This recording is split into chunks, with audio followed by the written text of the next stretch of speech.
하나님께서 주신 하나님의 말씀 골로새서 3장 우리 12절부터 14절 말씀입니다.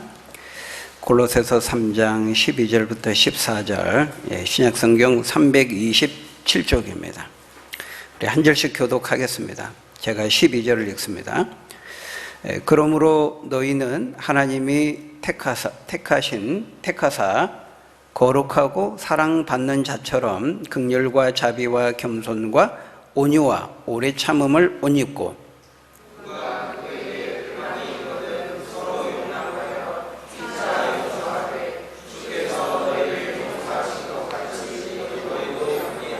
(14절) 같이 읽습니다. 이 모든 것 위에 사랑을 더하라. 이는 온전하게 매는 띠니라. 아멘. 네, 계속해서 우리가 뭘 살펴보고 있습니까?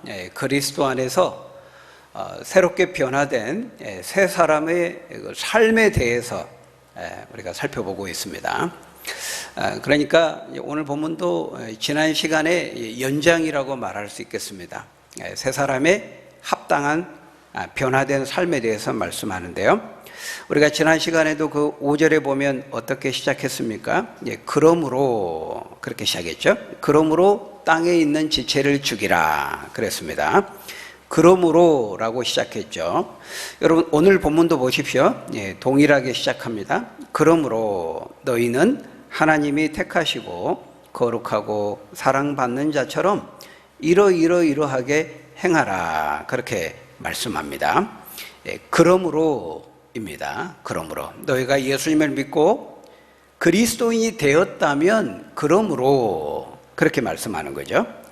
너희가 예수님을 믿고 그리스도 안에 거하고 그리스도의 새로운 피조물이 되었으므로 그리스도 안에서 새 사람이 되었으므로 이러하게 행하라 그렇게 말씀하고 있어요. 그런데 이제 지난 시간에는 새 사람에 합당한 삶을 이제 부정적인 방식으로 말씀했다면은 오늘 본문에서는 그 새 사람의 삶에 합당한 삶을 긍정적인 방식으로 말씀하고 있는 것입니다. 그게 조금 다른 점입니다. 여러분 5절을 보십시오.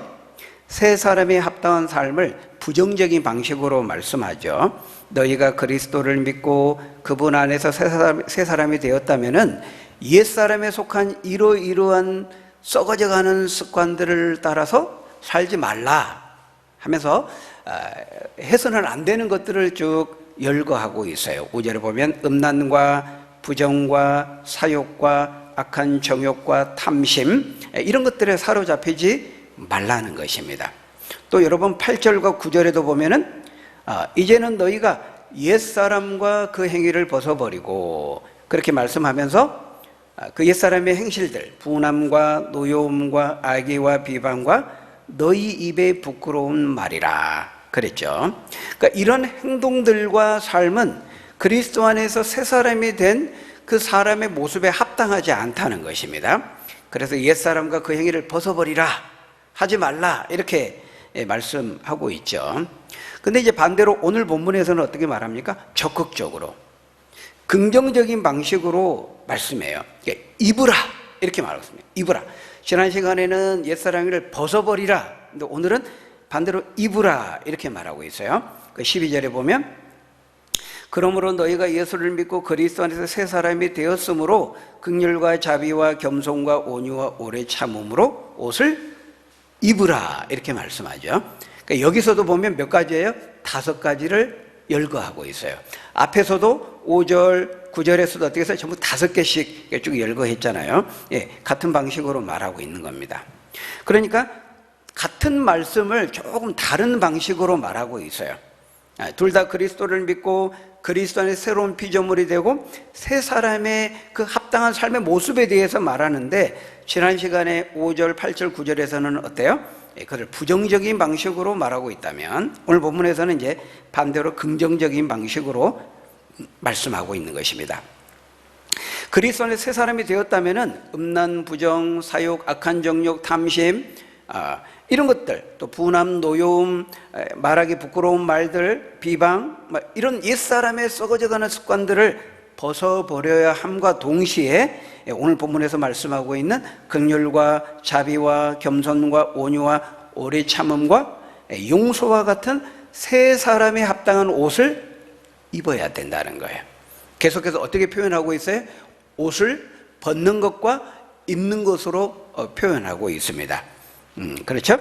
여러분, 이 옷을 입는다라고 하는 것은 뭐예요? 겉으로 드러난 행실, 행동, 삶을 가리키는 것입니다. 어떤 옷을 입으면 겉으로 금방 드러나죠. 군복을 입으면 어때요? 저 사람이 군인이라는 것이 금방 겉으로 드러나는 것입니다. 경찰복을 입으면 경찰이구나. 소방관 옷을 입으면 소방관이구나. 옷을 보면 금방 겉으로 드러나는 것이죠. 그리고 그런 옷을 입고 있으면 어떻습니까? 군인이니까 군인에 합당하게 행동하겠다. 경찰이니까 경찰답게, 소방관답게 그 일을 하겠다라고 하는 게 자연스럽게 그 행실이 기대가 되잖아요. 그 옷을 통해서. 마찬가지라는 것입니다. 우리 지금 예수 그리스도를 믿고 그분 안에서 새 사람이 되었다면은 마땅히 그 예수 그리스도의 새로운 피조물이 되고 새 옷을 입고 새 사람이 되었다면은 마땅히 이러한 행실과 삶의 모습을 기대하게 된다는 거예요. 하나님의 사람이기 때문에, 그리스도인이 되었기 때문에 그것을 기대하게 되는. 그래서 지금 옷을 입는 것으로 표현하고 있는 것입니다. 여러분, 거기 12절에서 그러므로 너희는 하나님이 택하시고 거룩하고 사랑받는 자처럼 이러이러한 옷을 입으라. 이러한 행동을 하라. 그렇게 말씀하죠. 그 말은 너희가 하나님의 택하심을 받고 거룩한 하나님의 자녀가 되었다면, 그리고 하나님으로부터 사랑을 받았다면, 그렇다면 그 사랑받은 자처럼 긍휼과 자비와 겸손과 온유와 오래 참음으로 옷을 입으라. 이러이러한 행동과 삶의 모습이 있어야 된다는 것입니다. 너희가 누구라면? 하나님의 택함을 받고 하나님의 거룩하고 하나님의 사랑을 받은 자라면 그래야 된다고 말하고 있어요. 그러니까 여러분, 이게 굉장히 중요한 겁니다. 그러니까 내가 누구인지를 분명히 알 때, 내 정체성에 대해서 분명히 알 때 거기에 합당한 행동과 말과 행실과 삶이 가능해지는 거예요. 뒤따르게 되는 것이죠. 그래서 여러분, 이 12절 말씀을 보면 결국 그 두 부분으로 나눠져요. 12절이 전반부와 후반부로 나누어지는데 이게 둘 다 중요합니다. 너희는 하나님이 택하시고 거룩하고 사랑받는 자처럼, 거기에 우리가 쉼표 콤마를 찍을 수 있어요. 그 다음에 이제 긍휼과 자비와 겸손과 온유 오래 참으로 옷 입고, 이제 그렇게 읽어야 되는 것이죠. 여러분, 이 전반부도 중요하고요, 후반부도 중요해요. 후반부가 가능한 것은 전반부가 있기 때문에 가능한 것입니다. 그러므로 너희는 하나님이 택하시고 거룩하고 사랑받는 자처럼, 이라는 말은 다른 말로 뭐예요? 내가 예수 그리스도를 믿고 그분 안에 거하고 새로운 피조물이 되고 새 사람이 되었다면 새 사람이 된 것처럼 합당하게 행하라. 그런 말이죠. 여러분, 여기 하나님의 택하시고 거룩하고 사랑받는 자처럼 했잖아요. 동일한 사람을 가리키는 것입니다. 예수 믿는 그리스도인을 가리키는 말이에요. 여러분, 그리스도인, 저와 여러분들이 예수 믿는 그리스도인이잖아요. 그리스도인이라는 말이 뭐예요? 영어로는 크리스찬입니다. 크리스찬. 예수 그리스도 믿는 사람, 예수 그리스도 속한 사람, 예수 그리스도 안에 있는 사람, 예수 그리스도를 따르는 사람, 예수 그리스도를 닮은 사람, 성경은 여러 가지로 표현해요. 예수 믿는 성도를 가리키는 말입니다. 또 예수 믿는 성도 어떻게 표현합니까? 우리 아파의 바로 앞 시간에서는 새 사람, 그리스도의 새로운 피조물이 된 사람, 이렇게 표현하잖아요. 근데 오늘 여러분 12절에는 어떻게 표현하고 있어요? 그것을 하나님의 택함 받은 사람, 거룩하게 구별된 사람이라고 말하고 있어요. 하나님께 택함을 받았다는 거예요. 하나님이 찜하셨다는 겁니다. 특별한 사람이라는 것을 말씀하고 있어요. 우리는, 저와 여러분들은요, 하나님이 택하시고 구별하신 사람, 거룩하게 구별한 사람이에요. 그런 점에서 우리의 그 존재감은 매우 특별한 것입니다. 우리가 뭐 직업이 뭐고, 뭐 어떤 학교를 나오고, 외모가 어떻고, 여러분 외적인 어떤 조건과 관계없이 하나님께는 우리가 거룩한 사람들이라는 건 뭐예요? 택함을 받고 거룩한 사람들이란 특별한 사람들이라는 것입니다. 여러분, 세상에서 우리를 볼 때는 어떻게 볼지 몰라요. 별 볼 일 없다고 볼지 모르지만 하나님은 우리를 그렇게 보지 않아요. 하나님은 우리를 특별히 택하시고 거룩한, 거룩이 뭐예요? 카도시, 구별된 이라는 말이거든요. 우리는 세상 사람들과 구별된 사람이라는 거, 하나님 보실 때 특별한 사람들이라는 것입니다. 여러분, 그 어린 아이들이 유치원에서 이렇게 다 원복을 다 입고 막 섞여 있으면요, 다 그 아이가 그 아이 같아요. 그죠? 근데 부모는 우르르 몰려 나오면은 탁 자기 아이를 탁 캐치해냅니다. 저기 있구나. 다 똑같이 옷 입어가지고 다른 애 볼 때는 다 그 아이가 그 아이 구별이 잘 안 돼요. 헷갈려요. 근데 부모의 눈에는 뚜렷이 구별되는 거예요. 탁 눈에 들어오는 거죠. 그겁니다. 이 거룩이라는 말은 믿지 않는 사람들과 섞여 있어도요, 하나님 눈에는 거룩한 사람, 택함받은 우리들을 하나님은 주목하신다는 거예요. 여러분, 고대 근동에 아브라함을 누가 주목했습니까? 아브라함은 전혀 유명한 사람이 아니었습니다. 지금이야 우리에게 믿음의 조상 아브라함 막 그리고 뭐 아브라함 피자도 있고 하지만은 그때는 전혀 유명한 사람이 아니었어요. 근데 누가 주목하죠? 하나님이 주목합니다. 갈대아 우리에서 그를 부르고 지목하여 그를 택하여 불러냈죠. 그러니까 여기서 이 그리스도인을 가리키는 그 용어 중에 하나예요. 하나님의 택함 받은 사람, 거룩한 사람, 특별히 구별된 사람.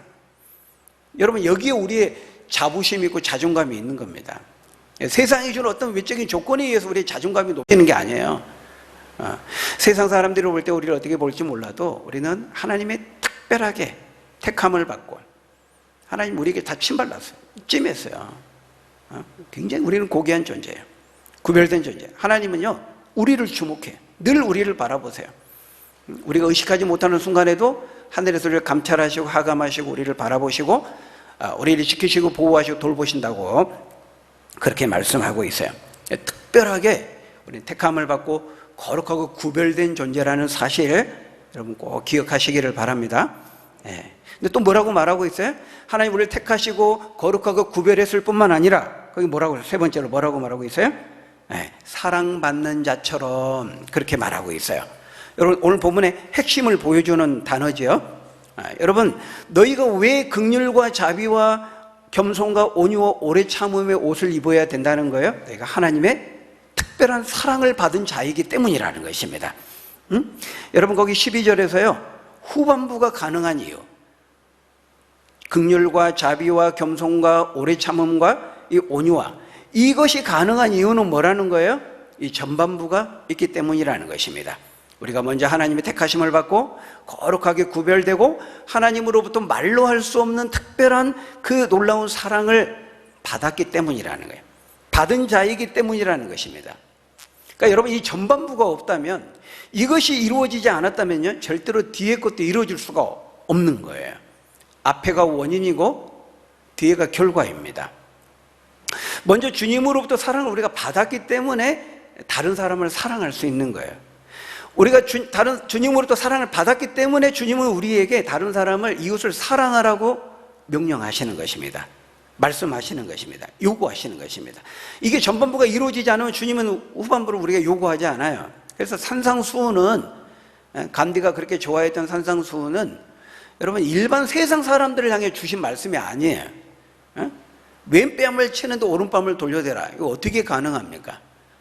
세상 사람들에게 윤리적인 교훈으로 주신 말씀이 아니에요. 금원으로 주신 말씀이 아니에요. 그거는 예수 믿는 제자들에게 주신 말씀입니다. 먼저 그 은혜와 사랑을 체험한 자만이 그걸 행할 수 있기 때문인 것이죠. 이거를 사람들이 잘 모르고 그 산상수훈에 있는 뭐 말들을 막 이렇게 액자같이, 예수님 안 믿더라고요. 식당에 가니까 교회 다니시나 봐요. 아니, 안 다녀요. 근데 그거 다 멋지게 써놨어요. 그러라고 주신 말씀이 아니라는 거예요. 이 전반부가 이루어진 사람에게 주신 삶의 윤리로 주신 것이죠. 그러니까 여러분, 우리가 항상 이렇게 진정으로 예수님을 믿는지, 회심하고 거듭났는지, 예수 그리스도 십자가의 은혜와 사랑을 체험했는지를 체크하고 이걸 점검하는 것을 중요하게 여기고 강조하는 이유가 뭡니까? 그게 이루어져야 되거든요. 그게 전제되지 않고서는, 그것에 기반하지 않고서는 다른 것들은 다 꽝이에요. 그거 이루어지지 않는지 이루어진 모든 종교 활동은 모래 위에 세워진 성과 같은 것입니다. 껍데기에 지나지 않는 거예요. 그래서 그게 너무 중요한 거죠. 그래서 진짜 예수 그리스도를 믿습니까? 거듭났습니까? 예수 그리스도 십자가의 사랑을 체험하셨습니까? 묻는 거예요. 계속 그것을 점검하라고 말하는 것입니다. 성경도. 그게 진정한 시작이기 때문이죠. 여러분, 그 다음에 나오는 13절도 보세요. 13절 똑같이 말씀합니다. 우리 13절 같이 읽어볼까요? 시작. 누가 누구에게 불만이 있거든 서로 용납하여 피차 용서하되 주께서 너희를 용서하신 것 같이 너희도 그리하고. 여러분, 누가 누구에게 불만이 있거든, 이 말은 누가 너희를 열받게 하거든, 화나게 하거든, 그런 말입니다. 누가 너희를 열받게 하고 화나게 하고 그 사람 때문에 원망과 불평을 하지 않을 수 없게 만들거든 그럴지라도 너희는 어떻게 하라는 거예요? 용납하고 용서하라, 이렇게 말하고 있습니다. 도저히 용서할 수 없는 사람을 용서하라는 것입니다. 어떻게 해요? 주께서 너희를 용서하신 것 같이. 주께서 나를 용서하신 것 같이 나도 다른 사람을 용서하라고 말씀하고 있어요. 이것이 전제예요, 전제. 여러분, 이 말씀, 주께서 너희를 용서하신 것 같이, 이 말은요, 정확히 앞에 그 12절에서 하나님이 택하시고 거룩하고 사랑을 받은 자 같이, 그 말입니다. 지금 같은 말이에요. 같은 말을 좀 다르게 표현하는 거예요. 그러니까 우리의 모든 행동과 행실과 삶의 근거가 어디 있다는 거예요? 우리가 실천하고 행동하는 그 동력이 어디 있다는 거죠? 주께서 우리를 사랑하신 것 같이, 주님으로부터 먼저 사랑을 받은 자 같이, 사랑을 받았기 때문에 그 받은 사랑의 힘으로 사랑하라는 것입니다. 우리가 먼저 용서를 받았기 때문에 그 용서받은 그 용서의 힘으로 다른 사람을 용서하라는 거예요. 모든 우리 그리스도인의 행동과 행실과 삶의 원천이, 동력이 거기에 있어요. 이게 기독교 윤리예요. 그래서 여러분, 세상 윤리와는 다른 겁니다. 겉에서 그냥 겉으로 볼 때는 비슷해 보여요. 그죠? 여러분, 세상의 윤리에서도요, 긍휼을 말합니다. 자비를 말해요. 불교에서도 자비를 말하잖아요. 세상에서도 겸손과 겸손을 말하고 온유와 오래 참음을 말해요. 화내지 말고 분노를 조절하고 마음을 다스리라고 말하죠. 그래서 겉으로 드러난 모습만 보면 비슷해 보여요. 그러나 여러분, 그건 기독교 윤리가 아닙니다. 먼저 전반부가 이루어지지 않으면 후반부는 이루어질 수 없는 거예요. 여러분, 전반부가 안 이루어졌는데 후반부를 행실로, 행동으로, 삶으로, 윤리로 강조하게 되면 뭐예요? 그게 율법주의고, 그게 윤리주의고 도덕주의입니다. 우리 기독교는요, 제가 말씀드렸죠? 금욕적이지만 뭐는 아니에요? 금욕주의는 아니에요. 우리 기독교는 윤리적이죠. 굉장히 윤리적입니다. 그렇지만 윤리주의는 아니라 그랬어요. 윤리주의와 윤리적이라는 건 완전히 달라요. 윤리주의라는 건 뭐예요? 전반부가 이루어지지 않는데 겉으로 행실과 삶으로 후반부를 요구하는 거예요. 강요하는 거예요. 윤리주의, 도덕주의라고 말해요. 우리 기독교는 윤리적이지만 윤리주의는 아니에요. 전반부가 이루어지면 당연히 그 삶에 뒤따르는 열매로 윤리와 도덕과 삶의 열매가 뒤따르게 된다고 말하는 거예요. 그래서 나무의 열매를 말하는 거잖아요. 나무와 열매를 보면 나무를 안다 그랬잖아요. 열매가 중요해요, 나무가 중요해요. 여러분, 둘 다 중요하죠. 그러나 우선순위는 나무에 있는 겁니다. 나무. 좋은 나무는 나쁜 열매를 맺을 수 없다고 말하고 있어요. 나쁜 나무가 좋은 열매를 절대 맺을 수 없다고 말합니다. 나무는 존재입니다. 열매는 행실이에요. 나무는 우리의 신앙이에요. 우리의 마음에, 우리의 존재의 변화를 가리키는 거예요. 열매는 뭐예요? 도익, 윤리, 우리의 행실과 삶을 말하는 것이죠. 근데 여러분, 나무가 병들었다고 해서 그 나무에다가 막 열매 갖다 붙이면 그 나무가 그 열매를 맺는 나무로 바뀝니까? 아니죠. 네, 그런 방식이 아닙니다. 우리 기독교의 변화는 밖에서 안으로가 아니에요. 이런저런 행실을 하고 이런 훈련을 하고 겉으로 이렇게 막 교육을 받고 그런다고 해서 사람의 내면이 바뀐다? 절대로 바뀔 수 없습니다. 만물보다 거짓되고 심히 부패한 사람의 마음이라 그랬어요. 그 표범의 얼룩을 깨끗이 할 수 없듯이 우리 인간의 마음도, 죄로 얼룩진 마음도 바꿀 수 없다고 말하잖아요. 밖에서 안으로가 아닙니다. 먼저 우리 마음에 가득한 것이 밖으로 나가는 거예요. 예수님이 말씀하신 것처럼. 그러니까 우리의 마음과 내면이 변화되지 않으면, 우리가 먼저 새로운 피조물로 변화되지 않으면 그 피조물에 합당한 삶이 가능할 수가 없는 거죠. 그래서 항상 성경의 관심은 뭐예요? 나무에 있어요. 우리 내면, 우리 존재 자체. 무릇 지킬 만한 것보다 더욱 내 마음을 지키라. 생명의 근원이 이에서 남이니라. 잠언 4장 23절 말씀하잖아요. 그래서 항상 우리는 마음, 우리의 이 내면, 우리의 중심, 속사람, 우리 존재 자체, 그거에 관심을 가지고 있어요, 성경은. 우리도 우리 자신을 볼 때 늘 그것에 초점을 맞춰야 돼요. 공부도 마찬가지죠. 공부해라. 외적으로 붙잡아 놓으면 됩니까? 아니죠. 공부해야 된다면 자기 자각이 돼야 돼요. 우리 자기 주도학습이라 그러잖아요.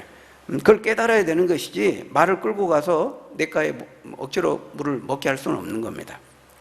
그래서 우리의 믿음과 마음의 변화 없이 겉으로 드러난 이런 행동과 행실만을 바꾸려 하는 거, 그게 바로 윤리주의, 도덕주의예요. 여러분, 그게 진정으로 가능할까요? 성경은 가능하지 않다고 말합니다. 여러분, 인간의 잠재된 의지와 노력을 통해서 성경이 요구하는 이런 율법, 하나님의 요구를 이룰 수 있어요? 인간은 그럴 수 없는 존재라고 말하고 있어요. 전반부가 없이 겉으로 밖으로 드러나는 이 후반부의 행동이 있다고 해서 그것은 기독교에서 말하는 긍휼과 자비가 아닙니다. 기독교에서 말하는 온유와 겸손과 오래 참음이 아닙니다. 여러분, 여기 지금 12절과 13절에서 말하고 있는 여러 가지 열거되고 있는 이런 것들은요, 전부 하나님에게서 비롯된 속성이에요. 하나님에게서 비롯된 성품이에요. 여기 긍휼이라는 말은, 긍휼이라는 말 자체의 뜻은 뭐예요? 동정 어린 마음이에요. 좀 불쌍히 여기는 마음, 품고 있는 마음을 그래 긍휼이라고 그러고요. 그 불쌍히 여기는 그 동정 어린 마음이 밖으로 말과 행실로 표현되는 거, 그걸 자비라고 말합니다. 그러니까 긍휼이 겉으로 드러나는 것을 우리가 자비라고 그래요. 그러니까 여러분, 여기서 말하는 이 긍휼과 자비는 하나님께서 이스라엘 백성들과 우리 죄인들을 향해서 품으셨던 그 마음, 그게 긍휼이고, 그리고 이 이스라엘과 우리들에게 행하셨던 그 자비를 말하고 있어요. 그러니까 하나님이 이스라엘 백성들과 죄인된 우리 인류를 향해서 보여주시고 행하셨던 바로 그 자비를 말하는 거예요. 긍휼과 자비를 말하는 거예요. 여러분, 여기서 말하는 겸손도 마찬가지입니다. 이때의 겸손이라고 하는 것은 세상에서 적당하게 좀 자신을 낮추면 사람이 좀 겸손하네 하면서 높여주는 어떤 그 겸양의 미덕으로서의 그런 세상적인 겸손이 아닙니다. 여기서의 겸손은요, 하나님 앞에서 자신의 무지함과 무능함과 죄인됨과 연약함과 비천함과 완악함과 그 형편없음을 철저하게 깨닫는 마음의 자세, 그게 바로 성경이 말하는 겸손입니다. 그러니까 세상이 말하는 겸손과는 좀 달라요. 진짜 자신의 무능함, 자신의 비천함, 죄인됨, 무능함을 철저히 하나님 앞에 깨닫고 무릎 꿇는 상태, 그것이 겸손이에요. 겸손. 그러니까 주님도 그랬잖아요. 마태복음 11장, 나는 마음이 온유하고 겸손하다 그랬잖아요. 그 주님의 겸손입니다. 주님이 얼마나 겸손하셨죠? 주님은 하나님과 동등됨을 취하지 않고, 그 본체가 하나님이신데 그 영광의 보좌를 버리시고 우리 죄인의 그 자리까지 비천한 자까지 내려오셨어요. 그게 주님의 겸손이에요. 그 겸손을 말하고 있는 거예요. 여기서의 겸손은. 그러니까 하나님 앞에서 자신의 죄인됨과 완악함과 무지함과 어리석음을 철저히 깨닫는 상태, 그 겸손을 말하고 있는 거예요. 또 여러분, 온유라고 하는 것은 친절하게 대하는 거죠. 부드러운 것을 말하는 겁니다. 오래 참음, 온유, 오래, 이것도 다 우리 죄인들을 향해서 공의로우신 하나님께서 그 어미하심을 드러내지 않고 심판하지 않고 마땅히 죽을 수밖에 없는, 심판받을 수밖에 없는 우리들을 향해서, 이스라엘 백성들을 향해서 하나님이 그렇게 하시지 않고 온유와 오래 참으시고 기다려주신 그 하나님의 온유와 오래 참으심을 말하는 겁니다. 여기서 말하는 이 항목들은, 그러니까 전부 다 공통적으로 뭐예요? 다 하나님에게서 비롯된 자비와 긍휼이고 겸손과 온유와 오래 참음이라는 거예요. 세상이 말하는 그런 윤리적인 것들을 말하는 것이 아닙니다. 하나님으로부터 비롯되고 하나님 앞에서 배우게 된 속성들이죠. 근데 여러분, 결국 여기서 말하는 이 5가지, 13절에서 이제 용서까지 포함하면 6가지인데, 여러분, 이 긍휼과 자비와 겸손과 오래 참음과 이 온유와 용서, 요거를 여러 가지로 나열하고 있지만 하나로 통합하면 뭐예요? 그게 사랑이죠. 사랑. 지금 사랑을 말하고 있는 거예요. 사랑을 좀 더 세부적으로 이렇게 나누어서 표현하고 있는 것이죠. 그래서 14절에 뭐라고 말씀합니까? 우리 14절 같이 읽어볼까요? 14절 시작. 이 모든 것 위에 사랑을 더하라. 이는 온전하게 매는 띠니라. 네. 결국 여러분 오늘 본문이 뭘 말씀하고 있어요? 이걸 말씀하고 있는 것입니다. 사랑. 너희가 먼저 주님으로부터 용서와 사랑을 받았기 때문에 너희가 받은 그 사랑으로 다른 사람을 사랑하라는 것입니다. 이것이 그리스도 안에서 예수님을 믿고 새 사람이 된 새 사람의, 변화된 새 사람의 합당한 모습이라는 거예요. 그것이 예수 믿기 이전의 옛사람과 그리스도를 믿고 그리스도의 새로운 피조물이 된 새 사람의 결정적인 차이라는 것입니다. 뭐가요? 사랑이. 용서하고 사랑하는 것. 이것이 새 사람이 된 사람의 합당한 모습이라는 거예요. 옛사람과 구별되는 새 사람의 모습이라는 것이죠.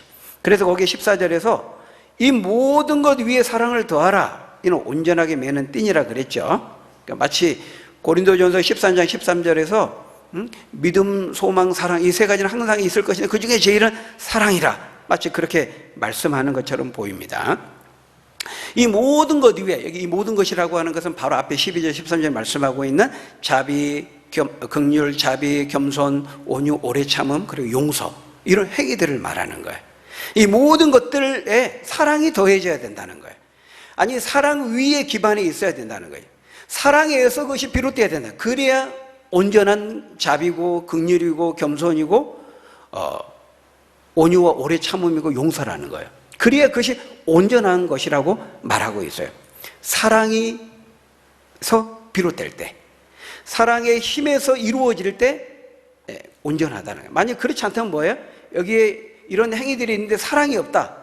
그럼 어떤 그냥 윤리와 도덕은 될지 몰라도 기독교의 자비와 긍휼은 아니에요. 기독교의 겸손과 온유 오래 참음은 아니라는 거예요. 기독교의 용서는 아니라는 거예요. 꽝이라는 것입니다. 그래서 이 모든 것 위에 사랑이 덧붙여져야 된다. 그래야만 온전하다. 사랑 때문에, 내가 받은 사랑 때문에 우리가 자비와 긍휼을 베풀고, 내가 받은 사랑 때문에 겸손해지고, 그렇죠. 주님의 십자가의 은혜와 사랑을 깊이 알게 되면요, 겸손하게 됩니다. 그래서 어거스틴도 청교도들도 많은 우리 종교개혁주의 선배들이요, 첫째도 겸손이요, 두 번째도 겸손, 세 번째 겸손을 말했어요. 주님의 십자가의 은혜와 사랑을 깊이 알면 알수록 우리는 죽어요. 우리는 낮아져요. 겸손해져요. 나 같은 자를 구원해 주신 주님의 십자가의 은혜와 사랑을 아는 만큼, 그 은혜와 사랑의 깊이와 넓이와 크기와 길이가, 그 높이가 어떠한지를 깨달아 아는 만큼 어때요? 점점 사람은 겸손해지는 겁니다. 겸손이 굉장히 중요하죠. 이거는 겸손해 낮아진 자신을 낮췄네 이렇게 인생의 어떤 운동으로 되는 게 아닙니다. 하나님 앞에서 우리 자신의 죄인됨과 완악함과 강팍함과 불의함과 무지함과 무능함과 그 한계를 깊이 그 자신의 비천한 상태에 놓여 있음을 깨닫게 될 때 진정으로 우리는 낮아요 겸손하게 되는 것이죠. 그래서 바로 이 모든 것들이 사랑 때문에 이루어진다는 거예요. 여러분, 그 사랑이 어떤 사랑이에요? 십자가 사랑이에요. 십자가 사랑. 하나님이 우리에게 주신 사랑입니다. 하나님으로부터 받은 사랑이에요. 예수 그리스도를 통해서 주어진 대속적인 사랑. 자격 없는 나에게, 감히 사랑받을 자격이 없는 나를 위해서 하나밖에 없는 독생자 예수 그리스도를 죽이시면서까지, 희생시키면서까지 나를 사랑해 주신 그 대속적인 사랑, 바로 그 사랑을 말하는 것이죠. 여러분 어떻습니까? 지난 한 주간에도 사시면서 나에게 베풀어 주신 이 십자가 사랑, 이 대속적인 은혜와 사랑으로 용서하고 사랑을 실천하셨습니까? 여러분을 열받게 하고 짜증나게 하시는 분은 없었습니까? 그런 사람들을 이 은혜와 이 용서의 사랑, 십자가의 사랑으로 사랑하라고 말씀하고 있어요. 여러분, 우리가 받은 사랑을 나누라는 것입니다. 하나님 먼저 우리에게 주신 그 사랑을 주라는 것입니다. 여러분, 하나님께서 우리에게 요구하시는 것은 다른 것이 아니에요. 대단한 것이 아니에요. 어떤 점에서 보면 우리에게 없는 것을 내놓으라고 말씀하신 것이 아니에요. 우리가 할 수 없는 것을 하라고 하신 것이 아닙니다. 어떻게 우리가 원수를 사랑할 수 있어요? 우리의 잠재적인 능력으로, 우리의 죄된 이기적인 본성으로 어떻게 할 수 있습니까? 우리의 그 자연인의 그런 본성으로, 능력으로, 의지로 이를 악물고 왼밤을 치면 나 여기 있다 오른밤, 이를 악물고 대라는 거예요? 그런 게 아니에요. 그런 게 아닙니다. 우리의 잠재적인 능력으로 하라는 게 아니고, 우리도 용서받을 수 없었고 우리도 자격 없었는데 주님의 십자가를 통해서 아들을 희생시키면 우리를 사랑해 주셨잖아요. 오래 참아 주셨잖아요. 기다려 주셨잖아요. 자비와 긍휼로 우리를 대해 주셨잖아요.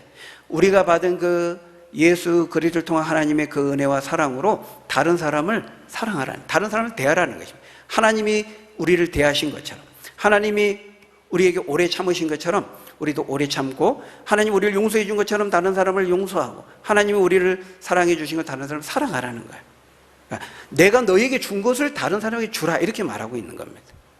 우리가 없는 것, 불가능한 것을 요구하는 것이 아니에요. 어떤 점에서요, 우리는 다 예수님의 비유처럼 1만 달란트 빚진 자였잖아요. 1만 달란트. 1만 달란트 계산하면 몇 조라 그랬죠? 임금 앞에 어떤 신하가 1만 달란트의 빚을 진 겁니다. 도저히 갚을 수 없는 빚입니다. 자신의 능력으로는 도저히 평생 자기 자녀, 가정, 식구들 다 팔아도, 몸값을 다 팔아도 갚을 수 없는 빚이라고 말하고 있어요. 인간의 무능을 말하는 것입니다. 그런데 임금이 도저히 갚을 수 없음을 알고 불쌍히 여겨서 그 빚을 탕감해 줘버립니다. 일방적으로. 자유를 얻게 되는 거죠.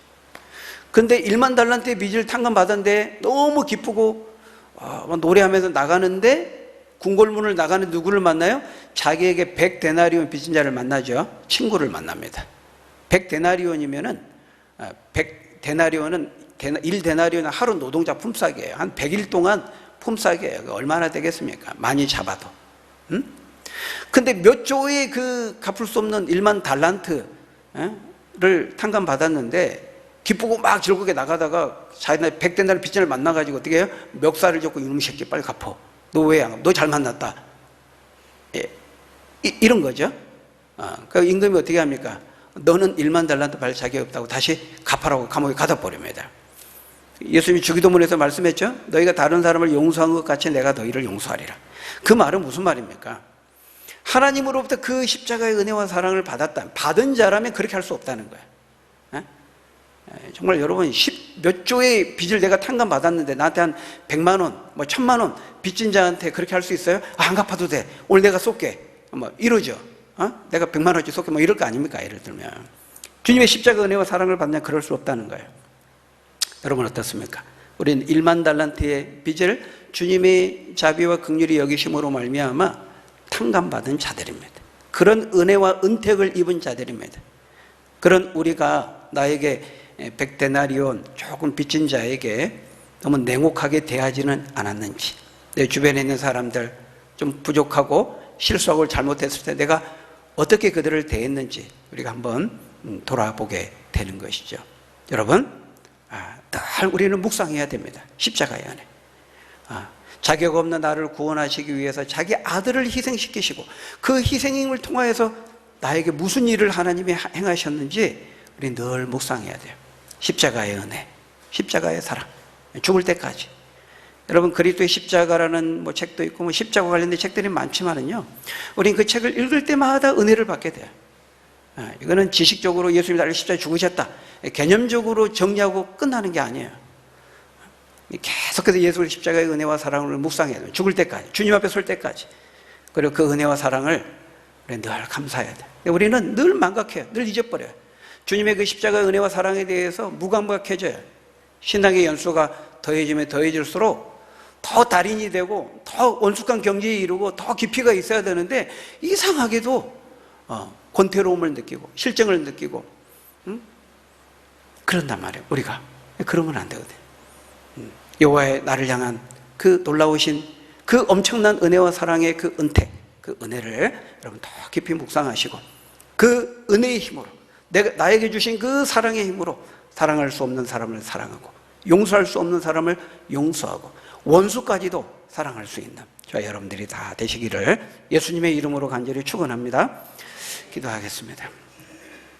아버지 하나님, 감사합니다. 참으로 자격 없는 저희들을 주께서 품으시고 자비와 긍휼로 대하시고 오래 참으시고 온유함과 오래 참음으로 대해 주셔서 예수 믿게 하시고 하나님의 택하시고 거룩한 그런 구원의 백성 삼아 주시니 감사합니다.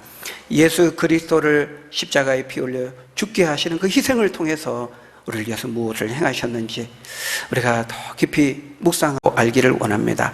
우리의 아둔하고 어리석은 우리의 이 강팍한 마음은 종종 그것을 잊어버리고 무감각하게 대할 때가 너무나 많습니다. 아버지 하나님, 그 십자가의 놀라우신 은혜와 사랑을 더 깊이 묵상하고 나에게 베풀어 주신 그 엄청난 은혜와 사랑을 가지고 용서하고 사랑하고 함께 품고 더불어 살아가는 우리 믿음의 사람들 다 될 수 있도록 하나님 축복해 주옵소서. 예수님의 이름으로 기도하옵나이다. 아멘.